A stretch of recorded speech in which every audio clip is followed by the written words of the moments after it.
নমস্কার বন্ধুরা, আমার একটি ব্লগে আপনাদের অনেক স্বাগত। শীতের আমেজে অনেকেই বেড়াতে যাচ্ছে, তো আমরাও চলে যাচ্ছি আজকে কামারপুকুর, জয়রামবাটি এবং তারকেশ্বর। অনেক ভোর ভোর উঠে আমরা প্রায় 25 জন ট্রাভেলারে করে বেরিয়ে পড়েছিলাম যাত্রার উদ্দেশ্যে।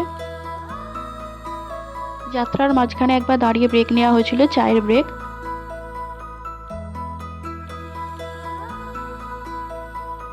প্রথমে আমরা রামকৃষ্ণদেবের বাড়ি গিয়েছিলাম কামারপুকুর। সেখানে প্রসাদ খেয়ে আশপাশটা অনেক ঘোরাঘুরি করলাম, যেমন রামকৃষ্ণদেব কোথায় পাঠশালা যেতেন সেই সব জায়গাগুলো, অনেক দর্শনীয় স্থান ছিল। সেগুলো দেখার পর আমরা মা সারদার বাড়ি জয়রামবাটি যাওয়ার উদ্দেশ্যে রওনা হলাম।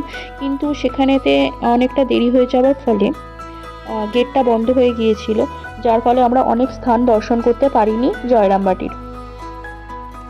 কামারপুকুরে যে আমরা প্রসাদ খেয়েছিলাম সেটার ব্লগ হয়তো এই ব্লগের মধ্যে ওটা দিতে পারিনি, কারণ ওখানেতে ফোন একদমই অ্যালাউ ছিল না। তো তোমরা যারা এখানে যেতে চাও সেখানে যেতে পারো, কারণ খুব সুন্দর একটা মনোরম পরিবেশ এবং খুব ভালো লাগবে।